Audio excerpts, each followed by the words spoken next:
Welcome back, guys, to Poor Man Breeding, where I have AC. Yay! Okay, today, guys, I'm bringing you Cavell's recording of the Discord chat between Dan, Rhys, and Trevor. What I did was I trimmed a lot of the fat off. That way, it's nothing but questions on it. Yeah, it took me about like 4 hours, so I'd really appreciate it if you watched it or something. Mash play, let it play on the background. I don't care. No, yeah, it was a little too much. That's why it took so long. But so yeah, Mr. Cavell Anderson, I wouldn't have this video if it wasn't for him. So hey, go give him a shout out, guys. I'm sure everybody knows Cavell. But on that, it's not gonna be a beer review. I really don't have time. Like, the video is already long enough, so I don't want to make it any longer. Don't forget, Saturday, May 22nd, we're gonna have the giveaway. It's probably gonna be about 7 because yeah, somebody called me into work. But hey, you know, it is what it is. But yeah, y'all watch the video, and it's a bunch of good questions in the video. It really is, especially the one that Cavell asked. You know what? I'm just gonna play Cavell's. I mean, it's his video. It's only right to play it, right, guys? Okay, guys. So here's Cavell. He's asking a really good question. Check it out. And first off, this is Cavell. I just want to say shout out to you all. Thank you all so much for the great work that you all do. I'm definitely a huge fan, obviously. I actually get a very big question on my channel a lot, and people always ask me about the swap over to a different blockchain and how that's going to affect the token holders. Like, do we have to rebuy tokens or yeah, like how that works exactly? It's confusing to think about. Yeah. So first of all, hey Cavell, cheers for all the support, man. We really appreciate it. I love watching your channel, man. You crack me up. When it comes to the token swap, or, you know, when we move chain, it's actually a pretty standard thing in crypto and blockchain these days. No, you won't need to rebuy tokens. Sort of similar to the way that we've set up a wrapping site, or what we call a swap site, if you want to wrap your OMI tokens now and move them to put them on Uniswap, for example. We will set up a similar sort of site, so you would send your tokens in and it would send you back the token on the new blockchain. In addition to that, most exchanges also facilitate token swaps. So you would send your tokens to your exchange wallet and then they would burn them effectively and provide you with the new token as well. So whenever this happens, and look, I don't think we're going to start migrating in the next week or anything like that. So there will be, I will be creating incredible amounts of content. I know you guys will be helping us with that. So thank you in advance for sharing that content as well. And look, anyone who's holding, you know, this will be open for 12 months or something. You will have ample time to move your tokens across to the new chain and all those kind of things. So yeah. Okay. Hey, Rhys. Thank you. No problem. Okay, so the only problem I see with that would be somebody making a fake website. You know, I'm sure somebody's gonna click on the wrong damn website and put their OMI in the wrong wallet. So that's the only thing that concerns me. But maybe they'll make it clear enough to where nobody gets scammed out of their tokens. Watch the video. It's a lot of good questions in there. It's all kinds of good questions in there. And drink your beer and enjoy it, fellas. All right, guys. Rhys is trying to get his audio connected, so we may as well get this party started. Well, I guess it's pretty much a community chat, so happy to open the floor to anyone who has any questions. Hello, Dan. I do have a question for you from VeVeVault here. Let me pull it up and read it real quick. He asks, eBay has a new policy for NFTs and even a whole new category. However, this new category has a section for token ID and contact address, but they will be required one of this year. Will VV NFTs have those available by then? What date did they say that was going to be required? It looks like July 11th of this year. Yep, July 11th could be a possibility. You know, at the end of the day, what's different about VV is that we are dealing with a lot of licensors. And obviously, as a licensee, we need to pay royalties on any of the items that are sold. And obviously this is in our primary and secondary stores. So to be honest, eBay haven't produced too much information around this so far. So assuming that they can work in with our requirements and also meet our licensor requirements, then it is a possibility that we can look to list. Okay, awesome. Thank you very much for that information. I guess while we're just waiting for the next question, just to address a couple of the points I saw in the general chat about the robin being uncommon or rare. That is what we call in the industry a typo and has since been rectified on the Medium channel. Yeah, happens to even the best. I think most of us were kind of assuming that was the case. Yeah. I mean, generally the way that we, just for a bit of, insight onto how we classify our rarities, is generally we will make a common, in the case of something like this series, Batman Black and White Series 5 with 4 different characters, we will make the common edition generally the most popular because that's what everyone wants. And then that typically then goes down to what would be the least popular. Not to say that Mike Magnolia and his slanting shoulders aren't popular, but everyone, well, not everyone, but a lot of people know the Batman Who Laughs. And to be honest, the model is very, very beautiful. The character looks amazing, and then Robin also looks really cool. We've released one other Robin, so that the number 71 Batman coming out in the Series 5 drop is Carmine Infantino, a very famous DC artist. And I believe we have previously released the Carmine Infantino Robin. So this one, number 71, is basically the pairing with that previous Robin.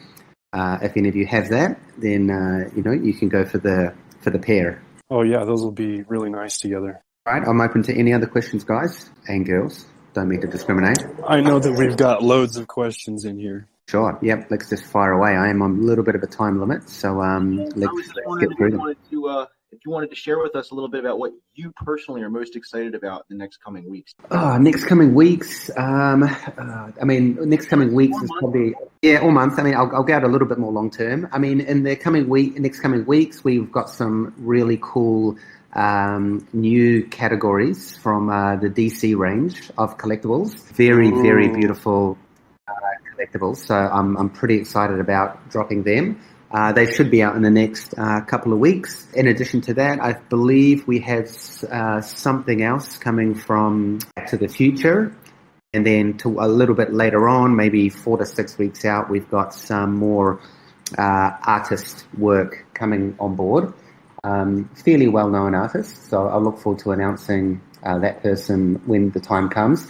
And, this is off the back of Dragon Girl, which, to be honest with you guys, David and I really weren't too sure how well that character or that collectible would be accepted by the community because, it's not a well-known brand like we've done up till now. But I personally think that, Simone did an absolutely beautiful job on that model. And yeah, I mean, I think it was one of our record sellouts to date. Granted, it was only 15,000 editions, but yeah, really pleased that the community, enjoyed that kind of level of artistic product. Yes, I have a quick question. Thank you for allowing me to speak. I'm heavily invested in this project, so thank you for that. I have noticed that around 250,000 users is kind of the thing now. I've seen screenshots in the Discord of users that have 10 plus emulators with Android running. I know that the user HelloK, the YouTuber, has sent that he has over 4 ultra rare DeLoreans for trade fodder. I feel like that's just kind of a disgrace. So what do you got? Do you have any real understanding of the duplicate accounts for our user base? Yeah, I mean, it's a great question. So at the end of the day, it is quite difficult for not only just us, but anyone to have to identify, a same user who might be running off multiple different devices. In terms of being able to track that user down, we can, identify same devices that come from the same IP address, but we're quite restricted in what we can do in the sense that, we have families that like to participate in the drops and, that family might be 3 to 5 people. all on the same IP address. There are some other specific techniques that we have rolled out, which I won't elaborate on here because I don't want anyone to have sort of any inside information as to how we are detecting those items. Yeah, it's something that we are looking into to see what we can do. I mean, unfortunately, one of the sad things that I have discovered, and going into this, building the product, I really assumed, probably naively, that everyone would behave themselves. Really thought that users would really behave themselves, but obviously there is a small percentage of users out there who do act fairly nefarious. So, we do have security personnel on the team who are always looking into that and seeing what we can do. One of those users happens to be the YouTuber Hello K, and I wonder what you think about that, one of your main YouTube kind of guys. To be honest, I spend most of my time working, so I don't actually jump on YouTube that often. I can pass the information on to our team, get them to have a look into it. Well done, Rhys. Welcome.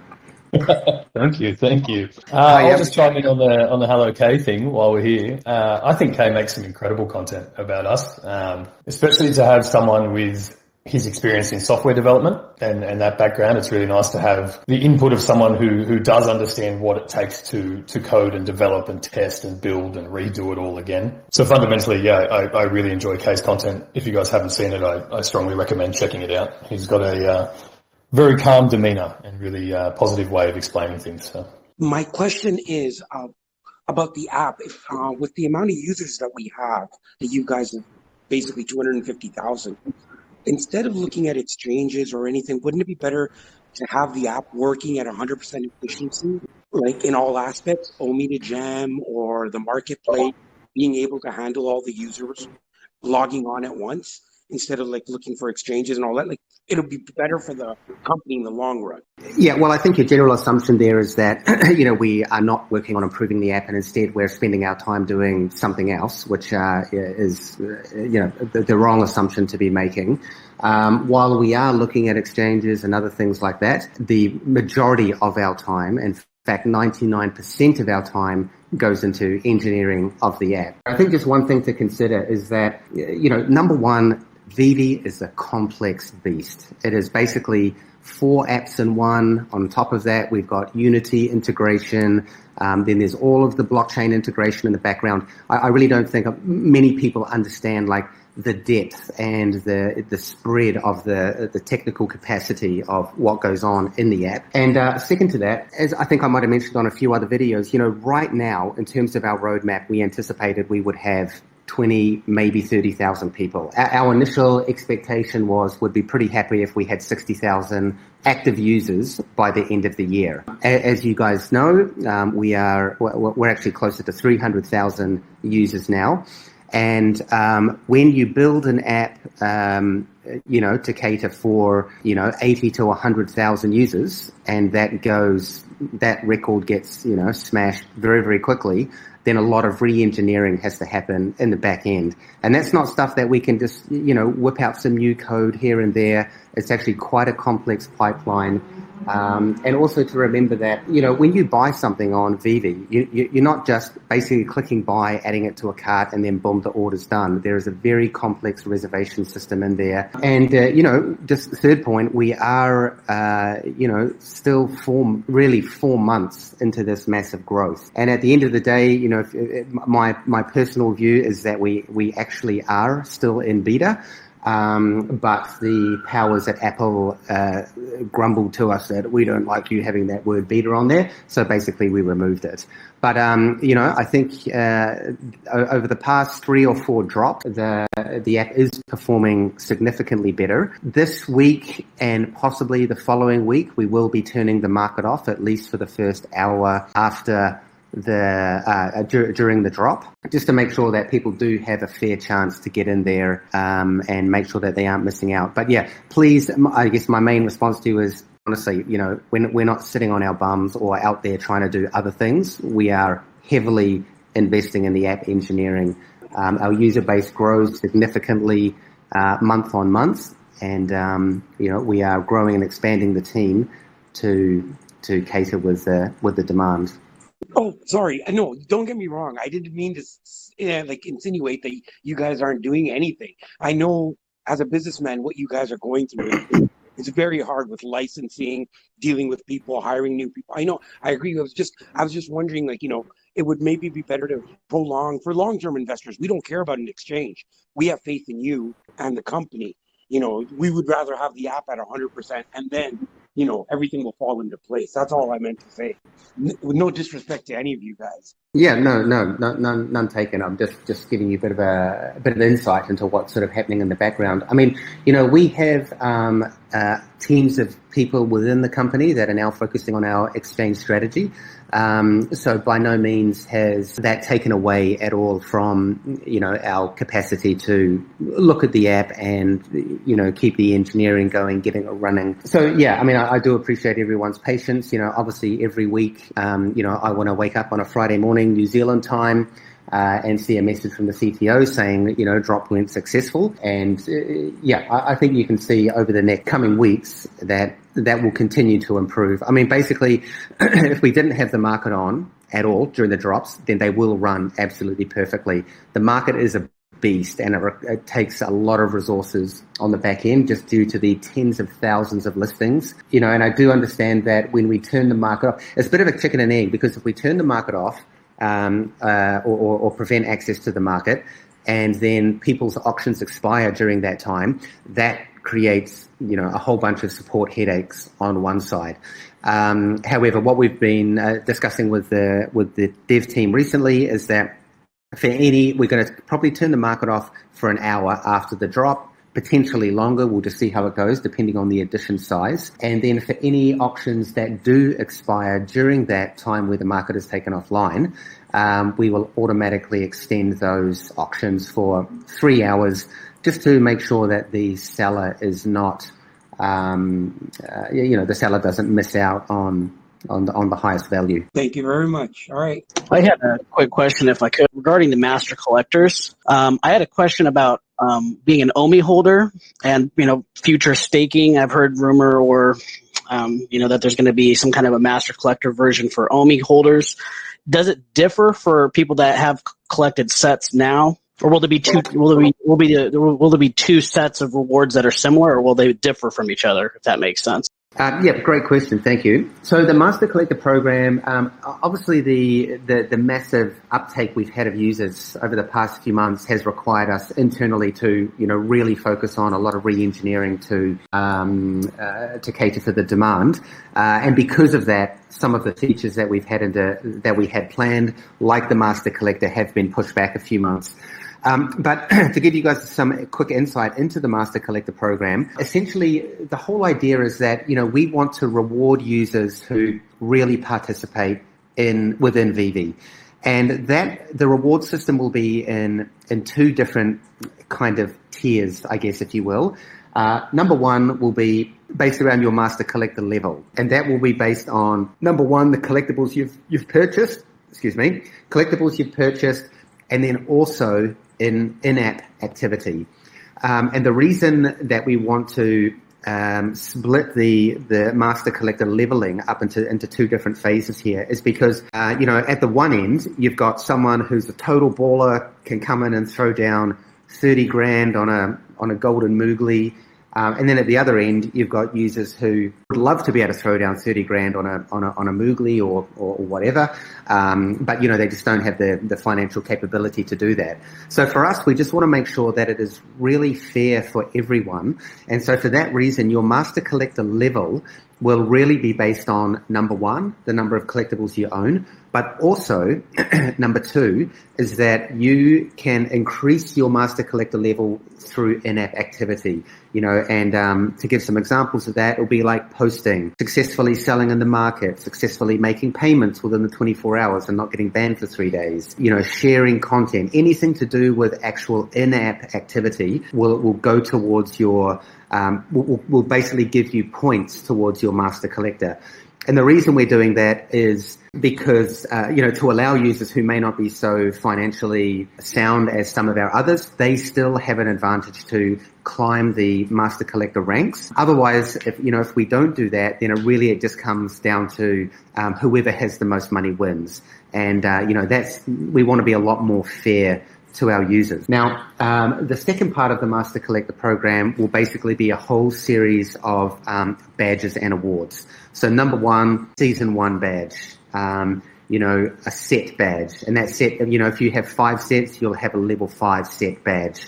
And the whole idea is that, you guys can get kudos and these kind of rewards within the app as you achieve these different badges and the different levels. And when you go up levels, you'll be gifted certain rewards. There'll also be other features like, maybe when we would drop a set, and I'm just speculating ideas here at the moment.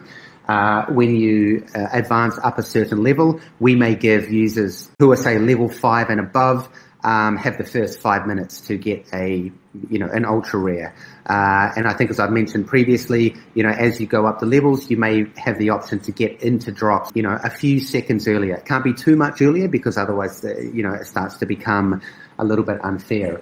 In terms of the staking side, that is absolutely something we're looking at, and we want to have, and I think I've mentioned in my videos with Rhys earlier in the year, we will and are absolutely planning to build in more utility around the token, such as staking, which will do things like go towards your master collector level if you stake for a certain amount of time, or if you, again, stake for a certain amount of time, you might have access to certain collectibles. So I guess to answer your question quickly, yes, we will definitely be bringing in some form of staking. What that is, the token team is still working on. Awesome. You answered everything perfectly. I appreciate it. Hey, Dan, this is Chad from NFT Pirates. I don't know if you have time for a quick question. Sure.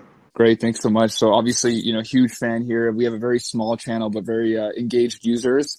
And, we're just kind of wondering how you're so insightful and able to kind of see some of the metrics on some of the new drops that are happening. So as an example, you said that a lot of people are really interested in Who Laughs, and then that's why you made it the common, so more people were able to get it. But I'm just wondering what metrics or what insight you have to make that decision. Yeah, absolutely. So a couple of things. Number one, as I've mentioned, David, the CEO, is an absolute crazy, like level 9,000 collector. So he, and some of you guys may not know, David actually, for the past 25 years, has had a successful chain store, retail store of collectibles. So at the first level, he has a lot of insight into what's popular due to because everything that we sell, he's basically sold through his store if it's been a physical product before. And number two, we also work very closely with our licensors. So in the case of Batman Black and White, we asked the team over at DC to give us some kind of indication in terms of the sellout rate of the collectibles when they've sold them in the physical world. And they've basically kind of ranked them from a level of 1 to 4. Or 1 to 5, and we use that as a guide when it comes to producing the rarities. And in addition to that, just in general pop culture knowledge, there are some collectibles out there or Batman characters out there that just are inherently more popular. Like Batman Who Laughs, like that was an extremely popular comic series, and still has a massive following today. So it's a bunch of bits of data that we use. I hope that answers the question. Yeah, that was terrific. Thanks so much. Looking forward to the drops. So I have a question going. I buy all the collectibles, but I also give them out to like my friends and family who weren't able to get some because I'm able to get multiple sometimes. But so is it just going to be like a big part of it still going to be how many collectibles we have? Because I've had about 50 and I gave out like 20 to my friends and family who weren't able to get them. Like, would the activity still be like more of like a priority, like on the Master Collectors program, or is it strictly like collectibles, the collectible count? Well, it's not actually collectible count per se, as in how many you currently hold in your account. It will be more around how many you have acquired at some time. So, for example, let's say you had 100 today, you gave 20 away tomorrow, and you're down to 80. That score of 100 will still go towards your account. Now, in saying that, there are limits and restrictions in place, because otherwise, the 5% of people out there who just love to operate in the douchebag zone will just go through and buy and try to scam the master collector system. So essentially, it's what you've managed to acquire within certain limits, and we will have protections in place to make sure that people can't kind of scam the system. So no need to worry. Please feel free to continue to give out your collectibles to friends and family. I'm sure they're very appreciative. That won't affect what's happening in the master collector level. Hey guys, Appreciate it. I just had a quick question to follow up on that. It's more about how many collectibles you have and not like how many sets you complete. No, if everything you do within the app, even coming down to the activity, the sets that you own will also give you, some kind of extra bonus. Obviously, if you've managed to score a set, and let's be honest, guys, if you don't score a set at the first drop, for the most part, you'll have to pay a pretty penny to complete that set. So there absolutely will be, some point advantage to owning and completing sets. I was just going to say to kind of go along with that. So you're saying it's kind of like a gamification aspect of the app, where you would see in other apps that are games, like every day that you log in, you get a little reward, and up to 7th day, kind of thing. And every like you get, or everything, you pretty much do, you get a little point for. That's absolutely correct. It essentially is a gamification layer. And I use the word gamification, lightly. I'm not saying it's going to be Call of Duty. Right. But it is a form of user attention as well. So you're absolutely right. We will have things like daily streaks. I think, I don't know if anyone else is there is a 9gag fan, but I think I'm up to like 106-day streak at the moment. Not that I'm getting any rewards from that, but those kind of things, really count towards your in-app activity, and that's we want to reward users for that, because that's and just to add to the master collector, I think the best way that most people explain it or understand it is that it's like earning XP points the same way you would in a game. So you're earning experience points, and then you would level up your collector ranking based on those points, and you earn those points for in-app activity and things, not just finishing your collections and things like that. So that's how I've always understood it and explained it, and that might help you guys to understand it a little bit more as well. Yeah, that's a great point, Rhys. I have a quick question. So I came into VeVe through the app, and I was impressed. Congratulations with the growth. It's absolutely amazing. And I recently saw an interview with you, and it became apparent to me that the VeVe app, and if you go to the VeVe website, it doesn't begin to capture the vision you have for where this app is going. You were speaking about all the things like, cars being able to go over 3D mapping and crashing into walls, possibly renting out. You had all of these amazing ideas, and the team seems so energetic. And it just doesn't seem, as an investor, because I do invest in the OMI token, it doesn't feel like the site does it justice. Like where this app is going, where these visions you have are going. Is there any thoughts on a different way to sort of get these out so other people coming to this platform or to this token can see where this is actually going? So just let me address that. And I agree. The current website sucks. We do have a new website in development now that is looks a lot more beautiful and conveys a lot more. But at the end of the day, when I'm on these kind of speaking events, that's when I talk about what my vision of the future for VeVe is. I'm not going to put those down in stone or put it on a website right now to say that your DeLorean's going to be able to crash into your couch at some point. When those features are rolled out on the app, it'll be at that point where we start to communicate that, or actually, sorry, to step back a little bit, when those features are actually in development and almost ready to go live, that is when, we'll start to communicate a lot more about those kind of features. I think the one thing, especially on the, with crypto, People are so used to everything just literally moving at lightning speed. But at the end of the day, VeVe is a real business, and we are a business that operates in the real world. And a lot of the time, we have restrictions like, licensors. I mean, licensing is literally the slowest, most annoying moving industry in the world. I like to talk about those features when people ask me on interviews because, I want to make it clear to people who are watching that, our vision for VeVe doesn't literally just stop at selling some 3D models. I mean, some of the stuff we have coming up, that Trevor and I are working on right now is really, truly epic. And I absolutely cannot wait to share that with you guys, wider audience. But, in this day and age, I am becoming a bit cautious now about announcing features too early because, to be honest, if those features don't come out the following day, I get a lot of shit for it.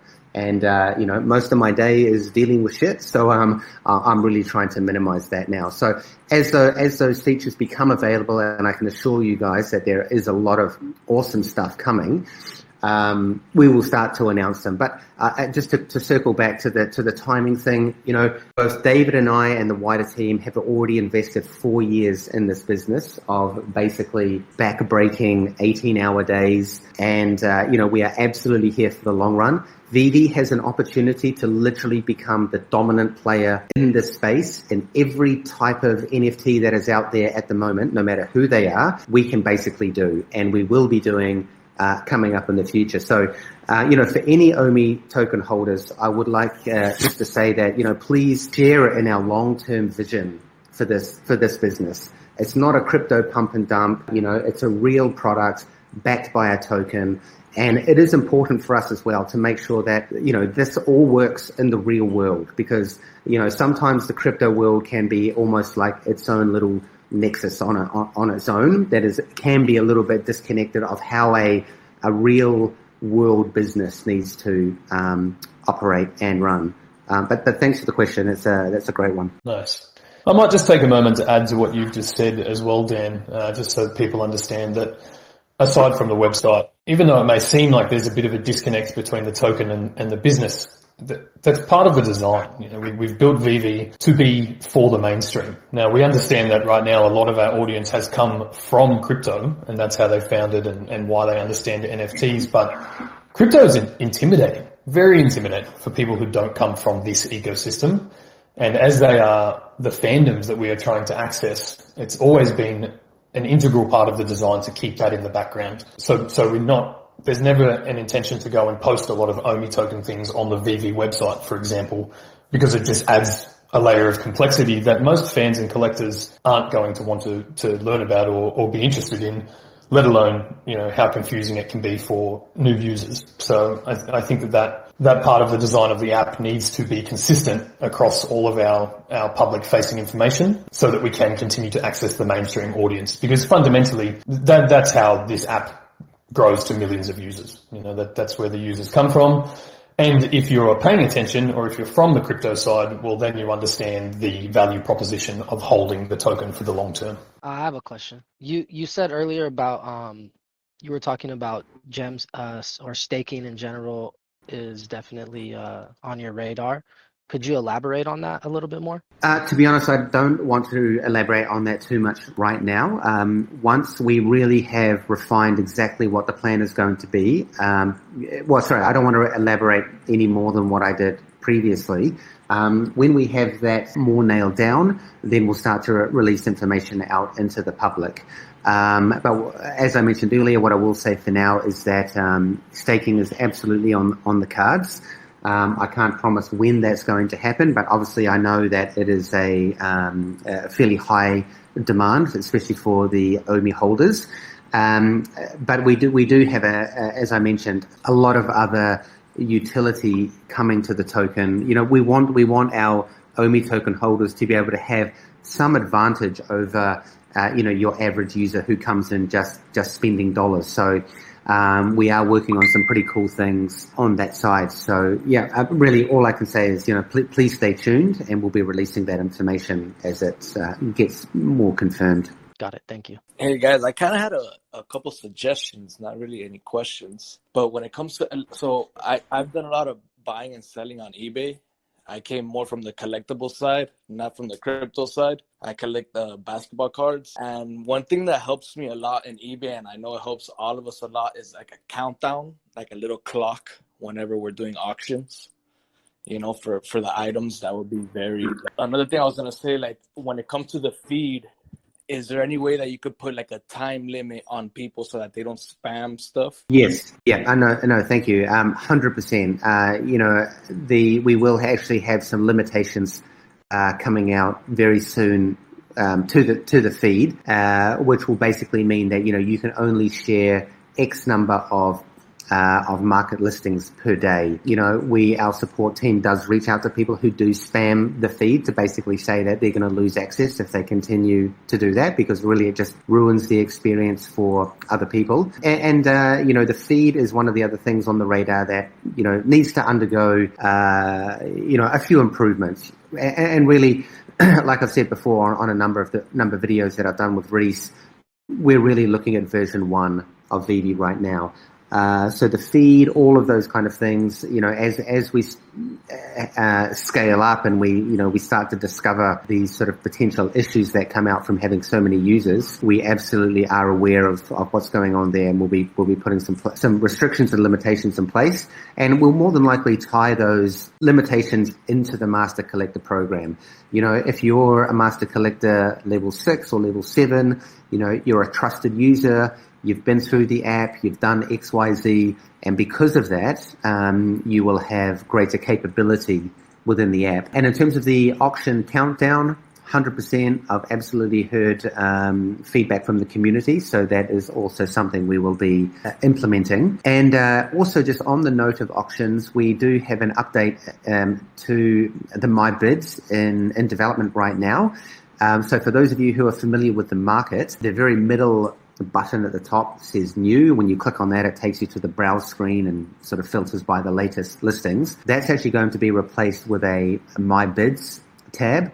And the whole idea behind this is just to give users, a lot greater insight into, all of the auctions that they are participating in, any pending payments that they might have, just to, like I say, make it a little bit easier for people to sort of manage and track any auctions they're participating in.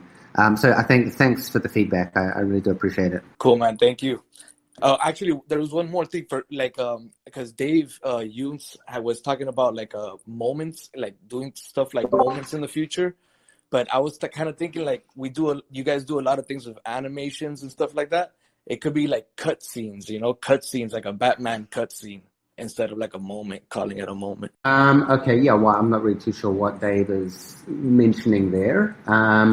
But in terms of our digital collectibles, coming into season 2, as a lot of you guys know, anyone who was lucky enough to own a Ritmo, that was a nice free upgrade to Ritmo with some animation. And moving forward, as we work with Trevor and we continue to really build out our collectible backlog, we absolutely will be bringing out a lot more cool stuff like animation. I mean, like I say, this is literally just version 1, which is static for the most part, digital collectibles or 3D models. But having animation in there, or for example, having that T-Rex running up to you with its mouth open, and to be able to do some really cool user-generated content around that, that really just takes things to the next level. So we absolutely will be heading into that. Awesome. I can't wait for some more animations to hit the platform, that's for sure. I just wanted to ask if VeVe is planning to use the processing powers of phones like Snapdragon or Pixel cores to enable better pictures with higher dynamic range. We have to be very careful with higher dynamic range. At the end of the day, we service an extremely wide range of devices.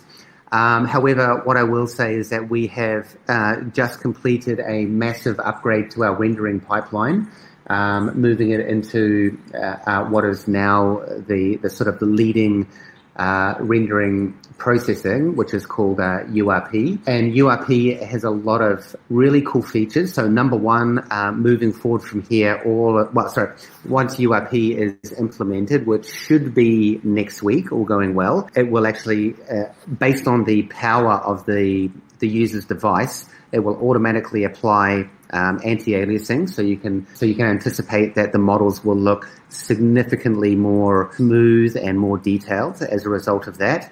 And then also with URP, it allows us to do a lot more complex shaders. And a shader is basically when you texture a 3D model, or basically when you coloring in with these different textures, that's basically part of what's called a shader group.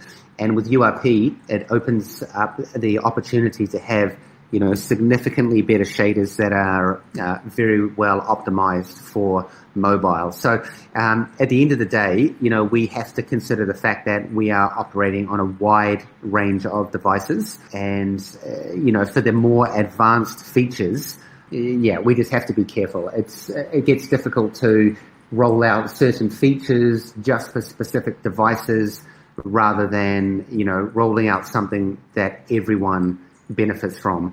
But as a lot of you guys probably know, 5G is rolling out, edge computing is rolling out, and, they are all technologies that we are looking into for the future of VeVe. For just like newer people that, I talk to, like a lot of my coworkers, they buy collectibles now from VeVe, and I tell them a little bit about the VeVeVerse. But just for new people listening in, can you give your vision on the VeVeVerse? Like, what's your dream for it? Yeah, I won't go into too many specifics at this stage, but effectively the VeVeVerse will be a metaverse. That metaverse will contain land that you can purchase, and the whole idea, really is that there are a lot of metaverses kind of popping up at the moment, but for VeVe, our difference is that at the end of the day, we are a content provider. We have a lot of really cool content both now and coming out in the future. And so, the whole idea around the VeVeVerse is really to create this very cool, wide open universe into which you can place your showroom or showrooms and, really build them up, multiple rooms, multiple levels. You can customize them, to a high degree. And I think, as I've mentioned on some of my earlier videos, we want to allow users to go to the lengths of, even be able to put pot plants or, like imagine a big DC rug on the ground or, a specific DC shelf for your Batman black and whites or a beautiful pedestal for your DeLorean. And, the whole idea about the VeVeVerse is to provide just a much wider experience for users to be able to both interact in a multiplayer environment. One of the features that we will more than likely include in that is some kind of really cool avatars, which we will be working alongside with our licensors. And again, these avatars will be limited edition content. But the whole idea is just to really expand upon the showrooms, which, let's not forget, are literally version 1 right now. Or to be honest, I'll probably say that the showroom is version 0.5, because let's face it, it's a little bit shitty. But to really expand that experience out, so users just can do a lot more cool stuff with the collectible content that they own. Woo! All right. Thanks. Hey guys, I got a question. I think this may have been covered. I came in a little late, but can you talk more about how you see transparency with NFTs? Because I think one of the challenges we're all having, and probably the reason why people are asking to access the API, is they want a little bit more transparency on, for example, when that NFT is sold, how long who it's been transferred to, what price it's been sold at before, that kind of stuff. Just to get better idea of the value of their NFTs. Also being able to easily sort through. I know there's a web version coming, be able to easily sort through serial numbers, or I could see like alerts if I get my special serial number popping up to alert me to go buy it, right? Or maybe even automatically go buy it through the app and have a setting for that or something like that. So just want to get your thoughts on that. Two great questions there. So number one, I think, just one thing to consider is that, when VeVe has been a 3-year journey. And honestly, even if we go back 1.5 years, no one really even knew what an NFT was. I mean, yeah, there were people out there who knew what CryptoKitties were and then, all the spin-offs from that. But up until, let's just say, 6 months ago, NFTs were very, very low key. So that's sort of one side of it. The other side of it is that, and this is, again, as I mentioned earlier, one big difference in VeVe is that we work with licensors. And, getting all of the licensors we have got on board was a very difficult and long road that took about 2 years. And I even remember back in the early days, we were like, don't worry, your product is totally secured because it's on blockchain. And, they would all stand up and usher us out. And we're like, what's going on? And they're like, we can't be involved in that, in blockchain because it's associated with that Bitcoin scam. So we have had restrictions and pressures from the licensor side, and that is one of the reasons that right now the NFTs are effectively held in a custodial sense by VeVe. However, the climate has changed a lot over the past 6-7 months, and I think I've alluded to the fact that we are looking to move to another chain, a chain that is far more suitable to NFTs. And when that takes place, there will be significantly more transparency. In fact, the level of transparency that, you would normally expect with an NFT. And the last thing I'll say on that is, we also just need to remember that we need to make sure that VeVe will always remain a product that is available to the mass market. That has always been our number one goal. And that's why VeVe has been built the way that it is now, so we can really serve those people. In the interim, between now and when we do migrate to the new chain, which I can't give any timelines or any further detail on at the moment, just due to confidentiality, we will be adding into the app a price history feature. So you can absolutely see, when you tap on a collectible, right now we've got a section in there called appraisal value. That doesn't really provide much value to the user. In fact, I think it's a little bit bung. And so we're going to be replacing that with a pricing history and ownership history, which will give some very clear indication of who has owned it, how long they owned it for, what price they brought it for. And then obviously the following user will be, you'll be able to see, what the price was sold for to the last user. Sorry, just remind me, what was the second part of your question? I think just alerts on like serial numbers or certain things. Yes, yeah, absolutely. So, again, I keep going back to it that right now we never anticipated we would have the growth that we have right now. So in the future, we absolutely will be doing adding in different features, like you can have an alert for, anything that's edition number 88 that comes up. And even to the degree, if you find someone, on the feed or in the extended profile that we are working on scoping out now, you might be able to find a user who has an edition number 88, for example, and you'll be able to make them an offer on that particular edition. Very soon, I'm hoping it'll be in the next app release, but if not, it should be by the end of next week. We'll be adding in the ability, we're making quite a few updates to the multiple editions screen in the market. And what I mean by that is that when you go to the market, you click on browse, you then see all of the collectibles, and there's very rarely you find just one edition of a collectible available. And as you guys probably know, up in the top right corner, there's a number, and that is the number of editions that are currently for sale. When you click on that tab, one of the updates we made based on feedback from the community is that, there was really no ordering to that screen. So the first phase of the update to the screen is that we wanted to order everything by lowest to highest. And we did this for a couple of reasons. Number one, if you're putting $1 million on a collectible, you're going to be so far down the bottom that no one's going to find you. So it's in a way, it's going to help sort of self-govern that people are using realistic prices.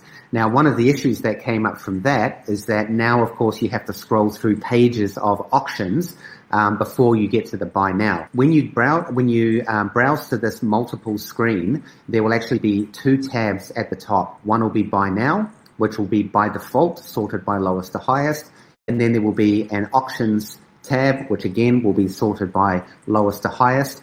And in addition to that, we will be adding in the feature that you can also sort by edition.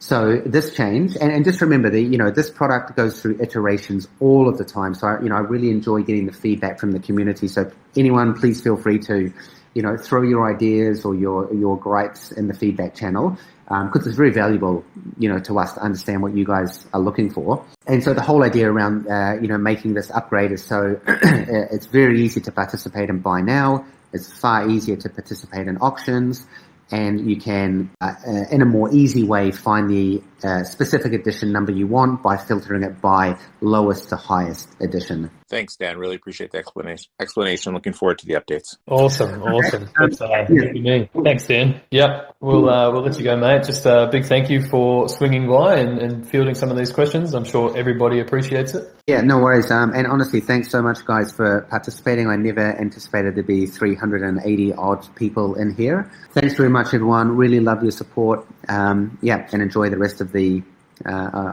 clubhouse. Thank you. I know Lord had a good question. Yep, shoot away if you've got something there. MTL license when? So many wins. Look, I'll take a moment to explain the money transmitter to people, because I know that this is quite a common question. So in order for us to allow you to cash your gems back into OMI tokens or create an off-ramp back into fiat, we need a money transmitter license. To apply for that, if we were to do it ourselves, we would need a financial services license or an MTL license in every jurisdiction that VeVe operated in around the world. Right now, you can group those into continents if you want, but even that is quite an extensive and costly process to acquire. So instead, we're integrating with a third-party MTL provider. They will handle all of the KYC and those kind of aspects that are required, right? And fundamentally, this is a legal requirement now, which we need to implement to protect ourselves as a company. New FATFA rules aside, there has to be some element of KYC there for us to be able to do it.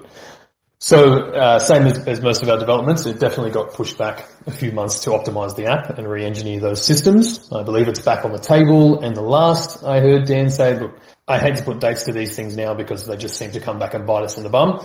But realistically, I think we're probably 3 months off before that is rolled out and integrated into the app. Good news being that it is definitely coming, but I'll just keep people updated as I have more information on that front. It's absolutely a priority for us, but it needs to be properly vetted, and it's not like we can just flick a switch and then we're good to go. There's a lot of things that need to be built into the app. You need to test the rest of the app around that integration as well. I'll keep people updated on that as we move forward. Thank you so much, kind sir. You are very welcome. Was there another part to the question as well, did you say? Yeah, it says, OMI to gem when also. Yeah, so that one we can definitely handle, and the devs have been refactoring it along with the rest of the system. Now, personally, I kind of thought we would get there a few weeks ago, but Kay from Hello K's YouTube channel, as I mentioned earlier, makes some really good points on this that I think it's important to reiterate. So, while it seems really simple to just swap OMI into gems, there's a lot of transactions that take place for that to happen, right? You're swapping your token, it's moving to a vault, it has to register that balance in your account, that balance has to be accurate, the token movements throughout the wallets have to be accurate. When you make a purchase, it pushes OMI through your wallet. So there's actually a lot of things involved that are more than just swapping the token to the gem and updating a balance. And second to that, when we're allowing those transactions, it's dealing with your money, right, and people's finances. So we need to make sure that not only that system works, but it will work under load, right? Because as we've seen for the last few months, the huge influx of users has absolutely put the app and our systems under a lot of load. But it also has to handle that load moving forward. If we drop a new license and an extra 200,000 people join the app, we have to make sure those systems can maintain that kind of stability as we move forward. So, look, I know it's in testing again right now, and going through QA. If it goes well, we turn it back on. If there's something else that needs to be updated, it basically goes back to the code base, and we rebuild that, retest it under load, put it through all those kind of mechanisms before it can roll out. So, look, I'd love to give you it's happening this day, but as of right now, I can say that it's absolutely being worked on still. It's being built and tested, and as soon as I have a date or more, I'll let you know. Awesome. Yeah, that was all of his question. Thank you. No problem. You are very welcome. If somebody else wants to chime in, Hugo or Jesse or Steve, anyone there? I have two questions, and they're both pretty easy, I think. First one is a Comey an acronym, a word, like a word mashup, and what does it stand for? What's it mean? I do love easy questions. No, not to my knowledge. When this company was initially started, we were operating under Orbis as a different banner. And then we started to move into market, and before we knew it, someone else had claimed the name Orbis. I think there was a token and a few things. So went back to the drawing board on the name. I guess it became a mashup, but I think it was really taking from economy or something similar like that, because we were going to move into, I guess, a financial sector at the time, especially with the wallet being the first product. But Ecomi just felt right. It just rolled off the tongue well, and that's what stuck. Do you prefer the pronunciation Vivi or Vive? VV. Initially, it's always been VV, and it used to be separated with a hyphen, VE-VE, which probably made it easier to pronounce.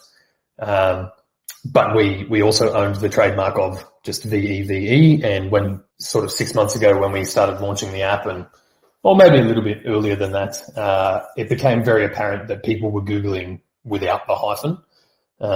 So from a ease of use and easy to find us point of view, we dropped the hyphen from the name. So in my mind, it will always be VV.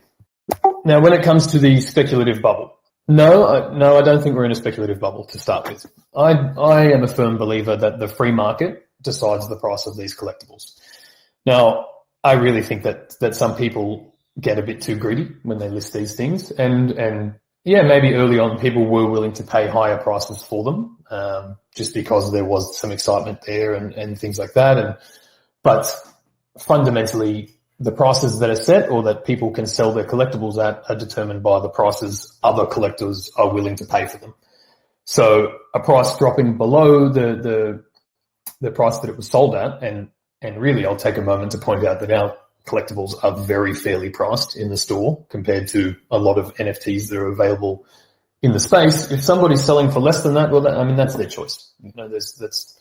That's not a bubble. That's not something popping. That's the market deciding what they think the value of that collectible is.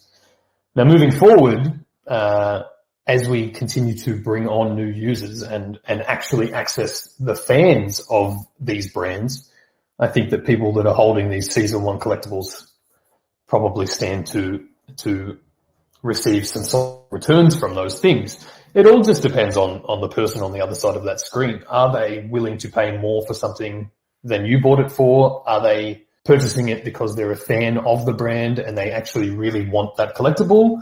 Or are they just trying to flip these things? Because the flippers, I think flippers learn the hard way sometimes that just owning something doesn't mean that somebody else will pay you more for it, Okay, thank you very much for... No problem.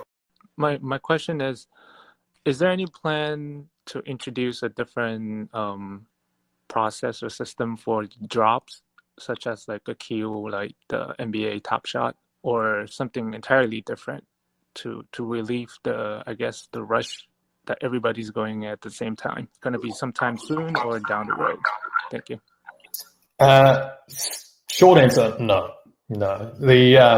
Obviously we saw some issues with the system early on, but right now the drop system and the reservation system is on point. It actually works really well. And Dan mentioned earlier that we'll be taking the market offline during the drops just to give it that extra bit of load. But no, the drop days have always been an integral part of the design of VV. I know it's frustrating if you really want a collectible and you don't get it, but on the flip side, that's kind of part of the fun. That's part of the challenge of trying to get in and being there at the drop time to obtain those collectibles. So no, there's no planned changes to create a lottery system or anything like that just yet. I personally would be against it for that reason.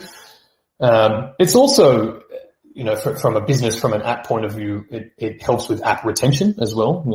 If you want that collectible, you've got to be in the app at the time that it's being released, which continues to bring that excitement to the collectibles and to the app itself. Obviously, people think we're crazy getting out of bed at 1 a.m. to try and get these collectibles, but I don't know about you guys. It's turned me into a child again. I absolutely love it. So no plans to change that drop system yet. We'll continue to scale it out. I think what we're more likely to see, and this has been mentioned a few times, is once we've got a good backlog of assets, thanks to Trevor's hard work, we'll spread the drops out. That, you know, they might be at different times, or there might be 2 a week, or things like that once the system is fully rolling, which will help to take some of the load off what we're seeing right now, right? Because at the moment we're seeing people are just trying to buy anything and everything. It's not because they're necessarily a fan of that brand or particularly want that collectible. There is that speculation that holding early collectibles will be more valuable, or they might be able to flip them in the market. But I think that moving forward, once we can spread that load out across multiple drops and different brands and different edition numbers and those kind of things, it will spread that out too. But yeah, fundamentally, drop days are sticking around. Cool. I do agree that it brings a little more excitement to it. As long as the system can sustain it, I think it's okay to go this way. Thank you. Absolutely. No, you're very welcome. Yeah, and you're right. You know, we have to ensure that the system can sustain it. If that changes in the future, then sure, we'll revisit things and re-strategize. But you know, now we've got some full-time scalability experts in the background. I think we're pretty confident that we'll be able to maintain that moving forward.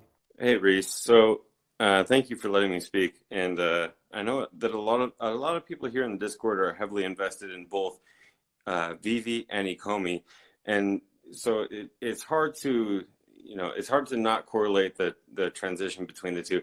And I just kind of wonder, you know, we see things like the comment from Dave Yu that says new exchange May, and I so much hate to be the guy that has to ask this, but are we maybe possibly seeing a new exchange in May? I hate to be the guy that can't answer this. Look, David, I think we can all see the excitement of David Yu. He's you know, I feel like a kid, but he's a kid in a candy store, you know, and you can see that he's trying to hold things in and not reveal too much and all those things. Yeah, look, I think Dan has said before there's a better than average chance we'll see one in May, so I guess we'll stick with that answer for now. Sounds good. Thanks, Rhys. No worries. And look, just for everybody else, you know, I completely understand we all have tokens. We're all part of the VeVe community as well, and both sides of that equation are important. There's a lot of different stakeholders in this project. You will have some that are just collectors, some that just hold the token, some that love both.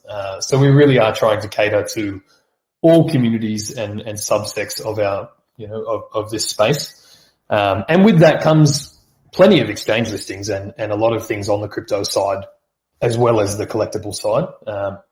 So yeah, when we start to roll out more exchanges, like it's not like we're going to just roll out one more and then that's it. I think we're expecting to be on quite a few by the end of the year, but there's a very definitive strategy that comes with that. You know, the exchanges you list on, where you're trying to target a specific user base or open access to a country that may not have had it before, you know, and then you leverage that audience to grow the audience of VeVe, which in turn benefits token holders anyway, and then you can level up that way. So yeah, there's always a strategy behind it, and there'll be more on the way. Thank you. So I've got just a couple of things to say. Most of my questions that I've had were answered by Dan when he was speaking. So I really appreciate being able to hear from him. The one thing I am kind of curious about is the size of the team at the moment that's working on VeVe. I'm guessing you guys have been growing it lately. What kind of size of team are you working with right now?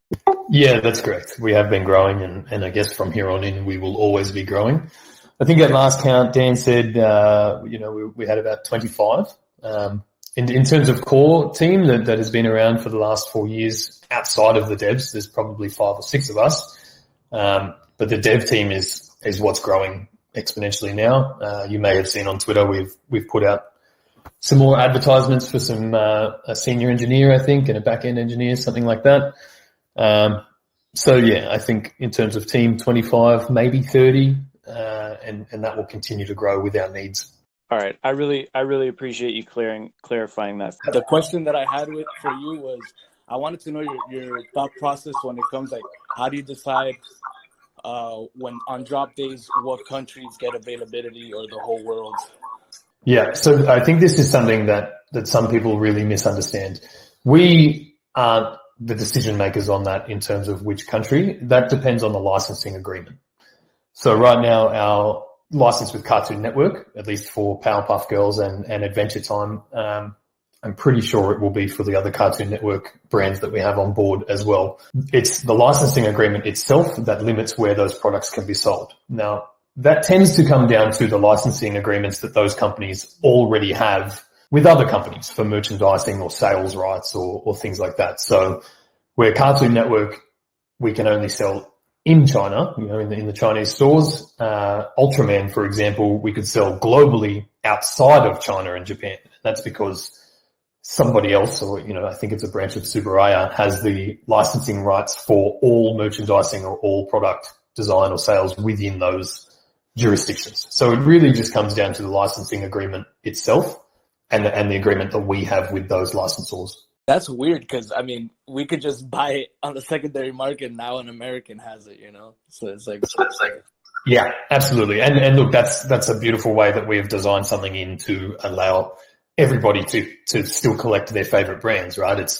You're right. It's kind of funny that from the store you can't buy it, but 5 seconds later you can buy it in the market. But that also just really encourages people to participate in the market too, and once the VV user base grows, it's global as it is, but once it continues to spread out and grow out, it creates a lot more activity in the market as well, which if you're a token holder obviously helps because it's burning tokens, but if you're a collector, well, it means you can fundamentally collect anything you're a fan of. You might just have to do it a different way. I mean, the good thing is that we could ignore, like our community could ignore the crypto world. They could crash and burn. That doesn't matter. Like as long as we're buying the collectibles, I don't even see them as NFTs. I think NFT is kind of it links it to the crypto world. It should just be a collectible because the collectibles market has been around for 100+ years.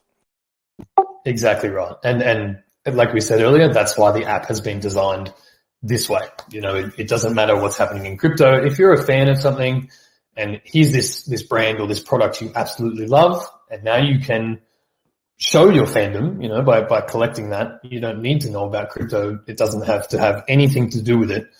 You can come in and continue to be a fan of that product or that brand. So it's just from the Telegram group. I know the answer to this one, but just so they can hear it, is VV looking to have like a stock market listing? You mean, are we looking to take the company public? Yes.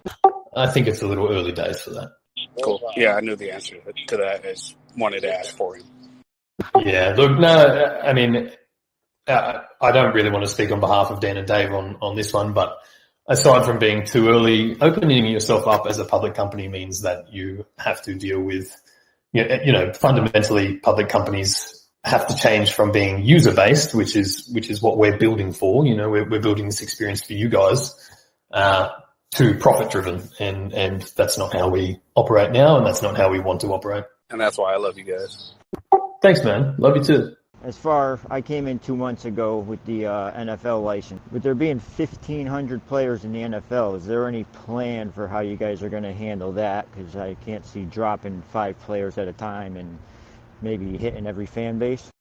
Yeah, to be completely honest with you, I don't have a lot of the details as to how we will handle the NFLPA drops. You're right. I don't think it will just be a 5 players at a time like we're sort of dropping series now. And yeah, I think we'll have to stay tuned for that. Personally, I think that particularly with sports brands, that blind boxes and like packs would be the best way to be able to release those kind of things, because then it stimulates the secondhand marketplace as well. If you're not getting the players you want, or you want to try and build your own team within your collection, but we'll have to wait until closer to release to kind of have some more details on that. Oh, awesome! Because that's even better. To throw opening a pack or something doubles the fun. And just want to say thank you all one more time. This is a great escape from my wife and 6 kids. That's most excellent. Most excellent. You are very welcome. I'm glad you're hanging out with a bunch of people on the internet instead. All right, who else has got a question? Let's do this. I have a couple from the VV Hive in the chat. Nice, go for it. Also, welcome VV Hive. Thanks for being here, team. Someone wanted to know, will a buyback happen? Talking about OMI tokens. And if it does happen, would it happen once or in parts? Yeah, so buybacks are definitely they're in the system. Last I heard, it's still going through our accounting and legal and those kind of things just to figure out the best way to go about it. Now, once the buybacks do start, it's a constant thing. So, as you guys are probably aware, any sales in the store, we will be taking up to 10% of that revenue to purchase the OMI token back from exchanges, and that's fundamentally to resupply the in-app reserve. But it's just a core part of the tokenomic design. So when that happens, and look, I have to say outright, I'm ad-libbing here. This is my assumption as to how this would run effectively. Say throughout the month of May, we have X amount of drops and X amount of revenue. You take that 10%, and then throughout June, it might be set up to buy, say, whatever amount every minute or maybe a certain amount per day throughout the following month. And then the cycle continues, right? So whatever revenue comes in June from the sale of collectibles in the store would then be put towards buybacks in July. So yeah, once that really opens up, especially with the MTL and the buybacks and all those things, we'll really start to see that tokenomic system kick into gear. Got it. Perfect. That sounds great. Another one, when will we be able to trade collectibles within the market? Not buy and sell, but actually just trade. Yeah, that one's definitely a bit further down the line. Obviously, there's some big integrations that kind of have to be built in for that to happen. I can't give you a date on that. I don't want to put a guess on it because someone will hold me to it in 3 months' time. But it's definitely in the roadmap and slated for development. So yeah, I think we're likely to roll out the master collector and things like that first, and make sure that that's all good to go, and then the trading side will come in down the line. But that's something I'm personally excited for. As Dan was saying earlier, being able to search for editions, or there was chat with Trevor recently that you might be able to walk into somebody's showroom and touch their collectible, and it gives you the collectible information and make an offer at that point. Now that might be 12 months off, but I think it would be really awesome if, in making that offer, instead of offering X amount of gems, you could offer your, 3 Murmicornos or whatever it happens to be. So yeah, it's something coming, but I can't give you an exact as to when. Are you familiar with any issue with the iPhone not being able to scale their collectibles?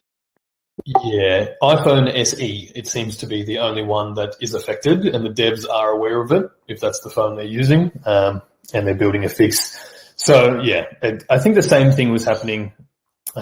Sorry, it wasn't a scaling issue, but I know that the Galaxy S20 was having some issues crashing maybe a month or two ago now. I think that's been resolved. So when this rolls out through the app stores and onto different devices, it's obviously built for as many devices as possible. But for whatever reason, whether it's a specific phone hardware issue or something, we do face intermittent bugs like that, that only affect some devices, which makes it harder to fix as well because it's not a blanket thing. But the devs are always aware of those things. If anybody's having those issues, obviously a support ticket is the place to go. And then it comes through our support channels and gets passed to QA anyway. Hey, Rhys, I have a question. Go for it. I was just wondering, do y'all have a timeline on when might the app be updated as far as just efficiency, just making it run a little better? Yep. It's happening all the time, right? The devs are always kind of pushing back-end fixes and back-end updates. I think we usually roll out something more major every couple of weeks.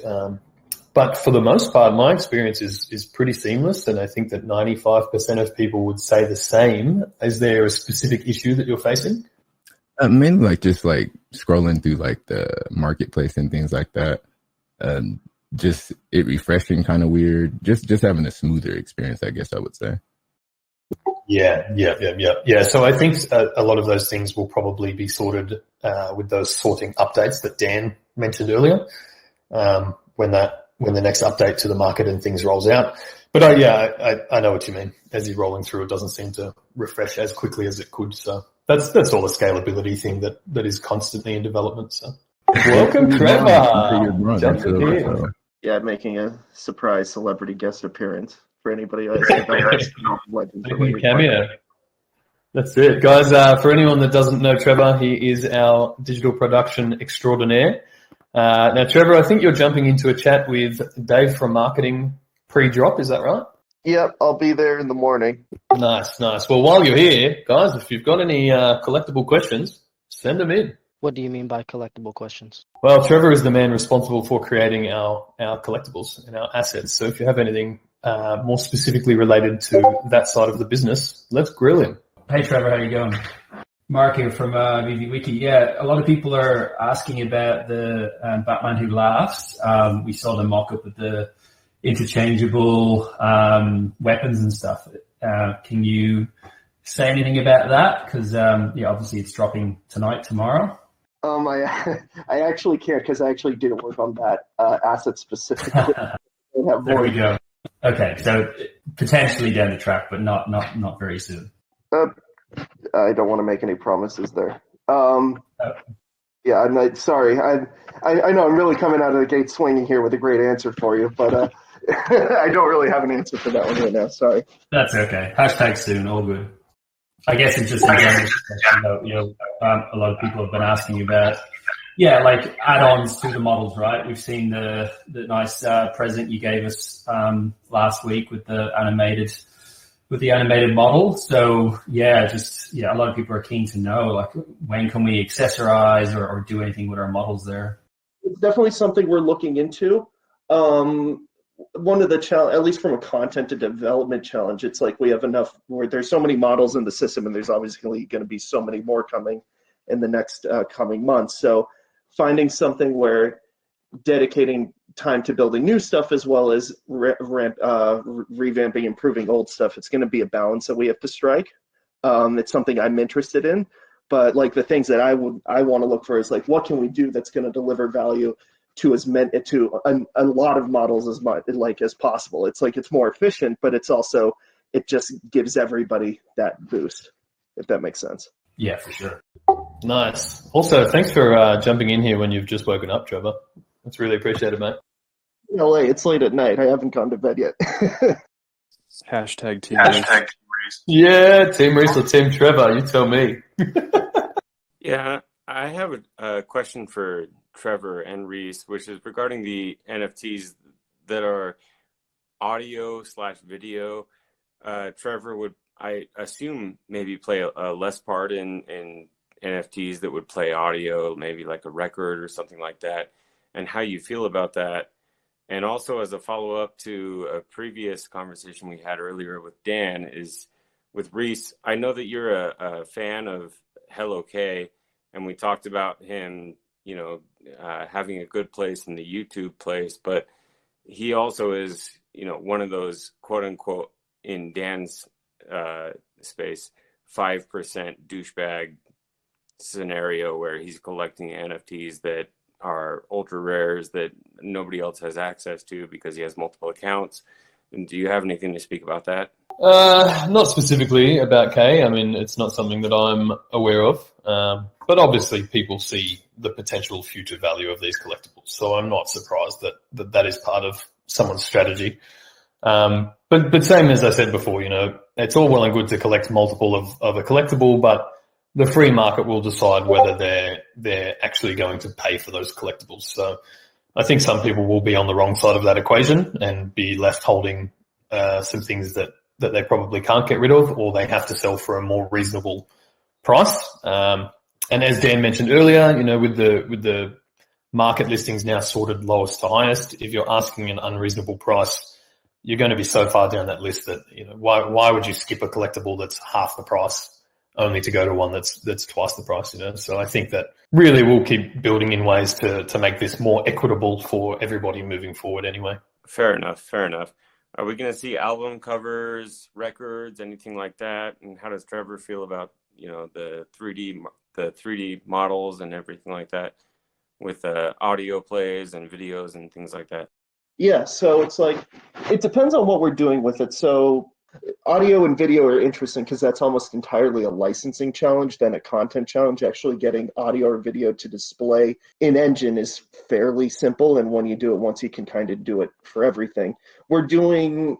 So I can't speak to audio or video collectibles so much, but I guess I can talk about like sound and audio as a feature is something that we're exploring, and hopefully something that you'll start seeing. There's some really cool stuff also, because we're working in like a 3D space, we're working in a 3D engine, we can do cool sound effect stuff, like actually have things sound like it's in the room you're in. So there's this concept of like attenuation, which is basically this where a sound is in space, and we can like basically model that in 3D in the engine, so it can actually not just sound like, oh, something's playing back, but it's actually in the room and it's in the location where the sound is coming from, which is one of the cool things about the 3D models and working in a 3D engine. That's amazing. Thank you. Yeah, that sounds awesome. Yeah, you just got me more excited, Trevor. I mean, that's just how, honestly, that's kind of how audio works in 3D engines, 3D game engines. Since we're in Unity, or everything's like rendered in that space, that tech is available to us. So we are definitely interested in leveraging it. Yeah, that's awesome. I know, as a, maybe a feature in the showroom, there's been discussion that you might walk in and there's a record player and you tap the record player and that would start playing the music, and whether that's licensed music or maybe theme music from a film or something like that we already have the license to. I don't know, but just to add that sort of functionality to the showrooms as well will be pretty amazing. It's just going to be recordings of me singing into a webcam mic, actually. Numa, eh? You're damn right. Thank you for taking my question. Maya. Too good. All right. Who's up? Someone got a question there? I said Buck Nasty hates to be that guy, but Trevor, when drivable T-Rex? Can we make drivable T-Rex a meme first, and then we'll work on it? I love the idea, honestly, of like being able to control it. It's hard though. It's harder to build. I can't wait for a drivable T-Rex. I have one real quick that we were kind of discussing earlier in the chat regarding the first appearances, first editions. There seems to be some confusion because you've got a first appearance of a Robin, a first appearance of a Batman, and you've got 12 other Batmans or whatever, and then you've got 4 first appearance DeLoreans or 4 first appearance Dragon Girls. And I was kind of under the impression that those were all the same, but they were separate models because of the interactability or because of the color differences and that kind of thing.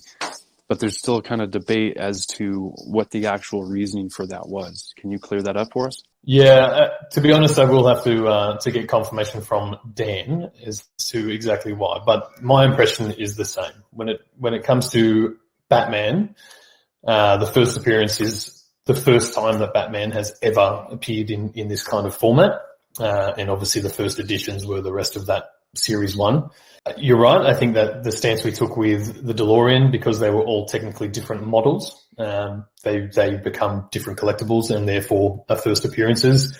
And I'm running on the assumption that that's the same stance with the Dragon Girl. Even though they all look the same, I guess technically they're different models, obviously based on the colorways. But for example, the silver and the gold and silver, they don't have the tattoos and some of those features that the pink and black and the original one do. So I guess from a collecting standpoint, they're technically different models, which puts them in the category of all being first appearance.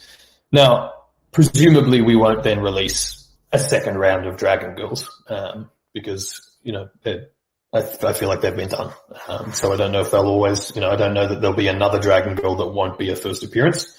But yeah, I think that's the differentiation. If it's a different collectible, even though the differences might just look like a colorway, then it will always be a first appearance collectible. Okay, awesome. Thank you for clearing that up.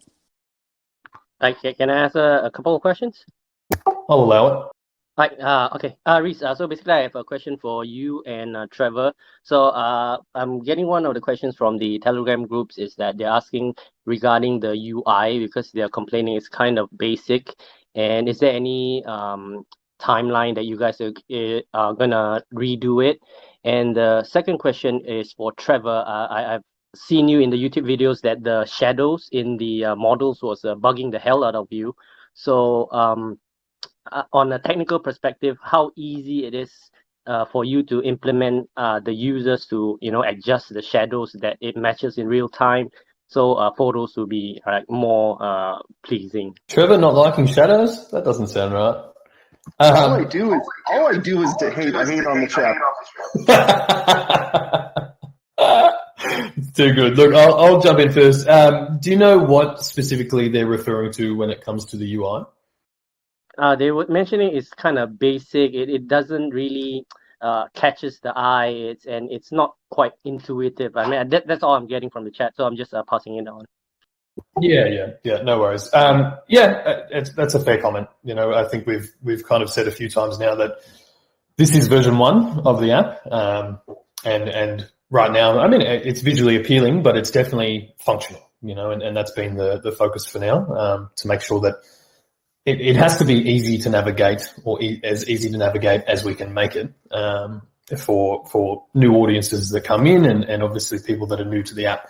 Now, personally, I think that it's pretty easy to find things, from drops to the market and the way that that's divided. But as we move forward, as new implementations roll out, and really just as the app develops, those things will continue to develop too, just to make it more vibrant, I guess is the word. I know early on people were commenting on the greys and the whites and those things. Now that's part of our general branding and color kit anyway, but the thinking behind that is, we don't want those auxiliary parts, like just the titles and things, to take away from the collectibles themselves or the licensing, the licensors themselves.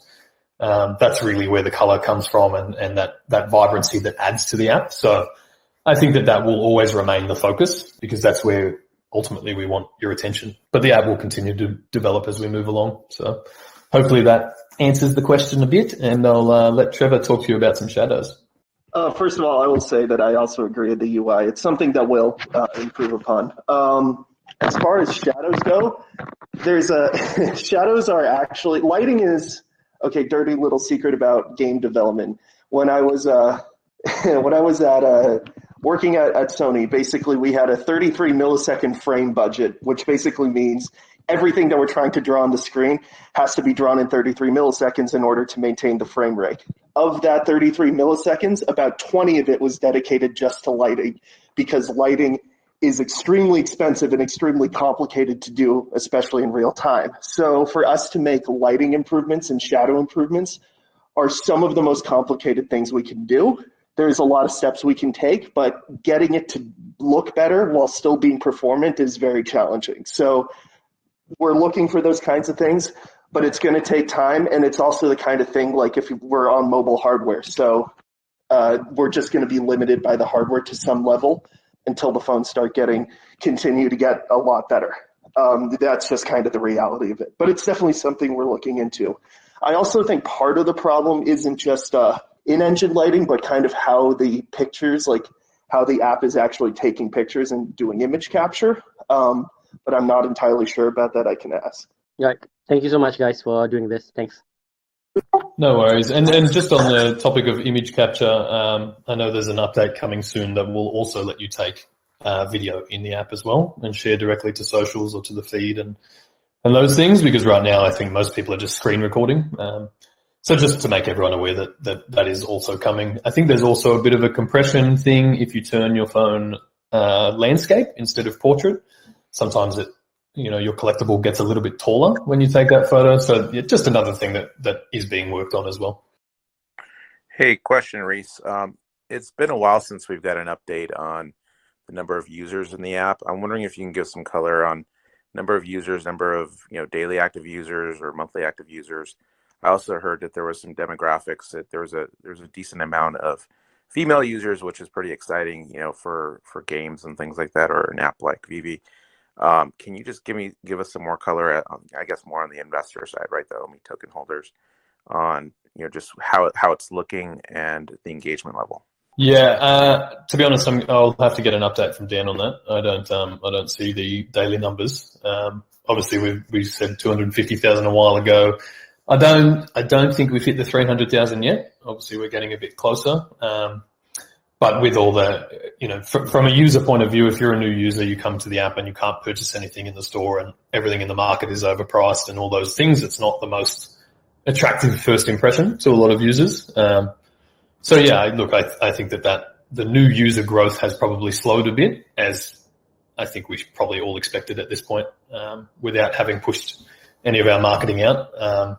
But I'll have to get an exact update on that. Yeah, you're right about the demographic. Dan definitely mentioned a little while ago, I think we were 40-60 female male or 45-55, something like that, which is pretty exceptional, I think, at this point, especially for this kind of product, for something that really is moving collectibles into a digital space. But I guess because of that, it makes it much more accessible. And I know a lot of people ask, some collectibles seem like an odd choice, some brands like originally when we went to drop the unicornos or the mermicorns, people were questioning it, and then before long, everybody had 10 unicornos in their showroom, male or female. But we obviously want to continue to bring on brands that will appeal to both sides of that equation, because this is just a really good chance for people to have fun again, and be inspired by that collectability or reestablish that collector mania, so that VeVe does become a household name. So, look, I'll look for an update on that soon, and I'll put it out in the weekly wrap up if I've got it. Thanks, Rhys. And yeah, we're definitely having fun over here. And I also appreciate the ability to easily market my collectible versus like a physical collectible where I've got to actually physically sell it and put it on eBay or something like that, and that could take forever to find a buyer. Where I feel like this is an easy way to buy and sell collectibles. Yeah, absolutely. Look, this is a much more user friendly way to bring together fans and collectors in one place. As you just said, if you were trying to sell something on eBay, not only do you have to package it up and go through the process of sending it and all that, you have to figure out how to locate the collector on the other side of that transaction that really wants what you have. Whereas I think we've all quickly learned that digitizing the whole experience, everybody's in the same place. You can literally just scroll through the collectibles you want and then go and interact with them in AR or in your showroom, which, we're really turning this industry on its head. So it's pretty exciting. Yeah, very exciting. Thank you. You mentioned that you wanted to make the value of the collectibles go up, and there was one collectible that popped in my mind when you said that, and that's the 2D. A lot of people are, they're always people footing the 2D art. And I think a lot of has to do with it, is the aesthetic part. There's a lot of rough edges. The shadows don't really match the thickness of the frame. And there's certain things that I think could get kind of cleaned up when it comes to that. And then the second part is Dan had mentioned he was talking about the VeVeVerse. I was freaking out over here when he was talking about the VeVeVerse. So it sounds like it's going to expand from the vault. So is it safe to assume that all those the mountain range that's all around the vault, is that like the beginning of the VeVeVerse? I would describe the mountain range as a skybox that is kind of temp and needs to be replaced with something a lot better. I would also, I guess, to your question, like a more serious answer to your question about the 2D. I think there's a lot of things we're trying to do that we want to do to improve the systems. Again, those 2D collectibles were kind of first stubs in that category. So there's a lot of space where we can do to make that better. And we do have the one of the affordances of being in a digital space like this is that if we make new 2D collectibles and we improve the frames and we improve the rendering and we have like higher res versions of the assets, it's pretty easy for us to swap that in. Texture work tends to be simpler for us to do than new 3D work. And the frames are the kind of thing that's like, if we have frames are generally kind of a standard size for those comic books. So if we come up with a newer, better, higher resolution, for lack of a better word, frame, that could be something we could swap in pretty easily. And I think that that's a small example, but speaks to kind of a larger goal, which is like, if there are opportunities to make things better at a fairly low cost to us, fairly high ROI kind of thing, where we can make a small change that makes the collectible a lot more valuable and a lot better looking to the people who have it, that's something that we're very interested in doing.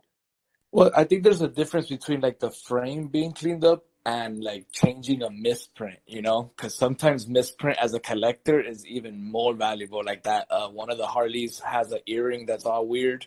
That earring was actually confirmed to not be a misprint. On the actual physical model, it is that way as well. Whoa. Well, it just looks weird. It just looks. It doesn't look like it's supposed to be that way. Agreed. And just on the misprint front, David Yu is very aware of that aspect of collecting, that a little misprint or something that slips by us or the licensors can definitely change the value of a collectible. So I wouldn't be surprised to see some of those stick around too if they are identified as that. Just on what you were saying there, Trevor, maybe you can touch on, Dan mentioned that we are just upgrading to a new render engine as well, URP, UPA, something like that. Do you have any insight into that? What does that sort of allow us to do, and what, how can we then augment our collectibles in better quality?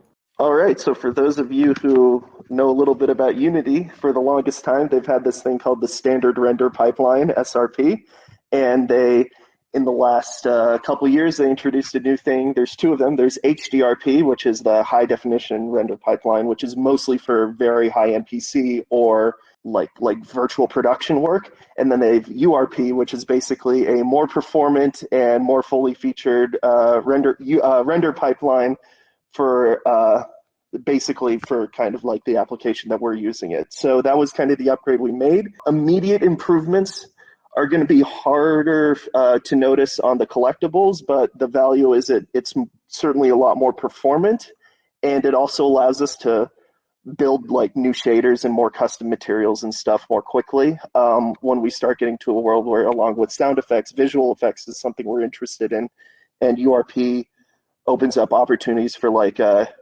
GPU-based visual effects and stuff like that, which is some of the features that Unity provides with that. It's mostly kind of more technical and more development side stuff than stuff that's going to be player-facing, if that makes sense. Yeah, awesome. Yeah, I was curious about that since Dan mentioned it earlier, but good to know that we're opening up the back end to more possibilities there anyway. Hello, guys. G'day, mate. Well, my question is for Trevor. Are we going to see more animated models only on the rare and ultra rare, or are we going to see more in the commons type further from season 2 and above? I can't speak to what rarities it's going to be at. I will say that we're making a hell of a lot more animated collectibles. That's something that we're really pushing on. What the rarities will be is more. That's more a Dan, Dave. Like that's not really my area. But I'm pushing for as much like animated and like VFX and sound effects enabled content coming forward. Can I add on to that animated collectible thing? Is it going to be is there an on-off switch for the animations? And back to the shadows again, for those weaker phones, as you said, it's more expensive to render the lighting. So is there an option to switch it off? Because it comes kind of fits in sometimes on those cloudy days as well. So is there an off switch? We're looking to. Actually, I was just looking at it today. We were looking at making a lot of improvements to how we handle shadows in AR. I'm assuming what you're trying to do is get the shadows of your model to match the lighting conditions in which you're taking the image and the picture, and that's something that we're working on improving. I guess, and then to your question about the animated, I'm forgetting exactly what it was. The on-off switch. That's an interesting question. I haven't. I'll have to ask if we can do that. That's more of a technical thing than a content thing, but it's not too hard to do. I actually have a question to follow up with his question. Okay, sorry about that. Now with the NFTs, we have the interactive and the static. Trevor, would you say that we might have a dynamic? Like just like an idle animation, like something. Yes. Yeah, something that just runs in a loop. Yes. Yeah, idle loops is something that that's kind of when we're trying to do animations, it's like to have a model go from static to then do an animation to go back to static is kind of weird. You need that idle pose, that kind of idle loop, which is actually, interestingly, one of the hardest kind of animations to make because it's very subtle and it has a lot of characterization. So yes, we're definitely doing that. Excellent. Sounds great. And I have another question for Rhys. Earlier, in like one of the other streams, it was something about y'all were adding the video recording onto the app so that we could record with our NFTs. Yeah, that's correct. Yeah, I only mentioned that a couple of minutes ago. Yeah, that's an update coming because, fundamentally we want people to be able to share this content, and you spend all this time getting as creative as you can in your showrooms or in AR. We want to enable as many ways for you to share and display that as we can. So, yeah, there's definitely a video update coming at some point. I think sooner than later. I don't have an exact sort of when it will roll out just yet, but yeah, to be able to properly film in the app as opposed to screen recording your phone. Excellent. Yeah, I had because I already reserved my YouTube channel name and I got skits already waiting with some of my NFTs. So yeah, and that only takes one video to go viral for VeVe to go viral. Absolutely. I mean, look, just predicated on the amount of people that have found VeVe as it is, that viral sharing, that user generated content is just incredible as it is. So yeah, I think the AR technology that's in there already has gone a long way to facilitating that. But I look forward to seeing your channel, man. Awesome. Thank you. It's called the Millionaires Club. But I love you both. Thank you. Can y'all hear me? Yep, go for it. We'll take a few more guys and then I better do some stuff. But yep, let's do it. And first off, this is Cavell. I just want to say shout out to you all. Thank you all so much for the great work that you all do. I'm definitely a huge fan, obviously. I actually get a very big question on my channel a lot, and people always ask me about the swap over to a different blockchain and how that's going to affect the token holders. Like, do we have to rebuy tokens or how that works exactly? It's confusing to think about.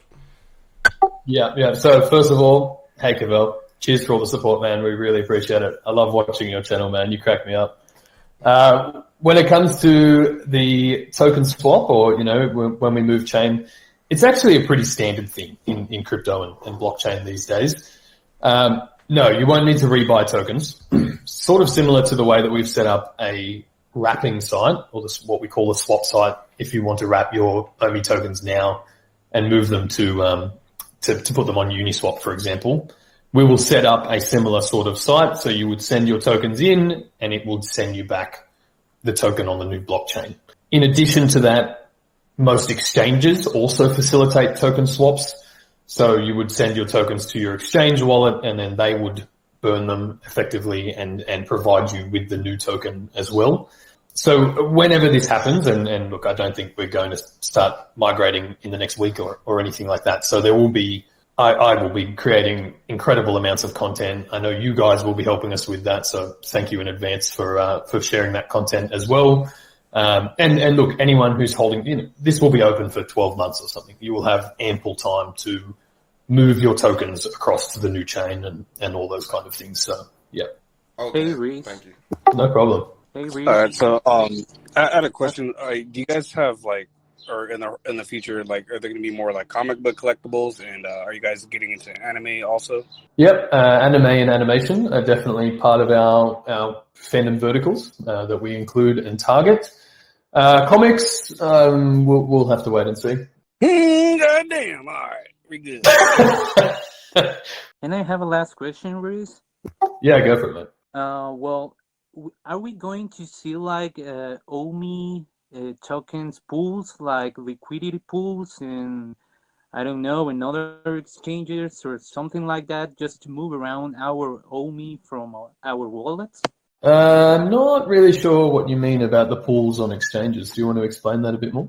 Yeah, I was thinking more like Binance Smart Chain with PancakeSwap and Bakery Swap. They got like liquidity pools just to create more liquidity to the token. So Yeah. Sorry to cut you off there. We already have a liquidity pool on Uniswap. If you want to add your tokens there, I don't think we'll be on BSC anytime soon. They're not very decentralized as a chain.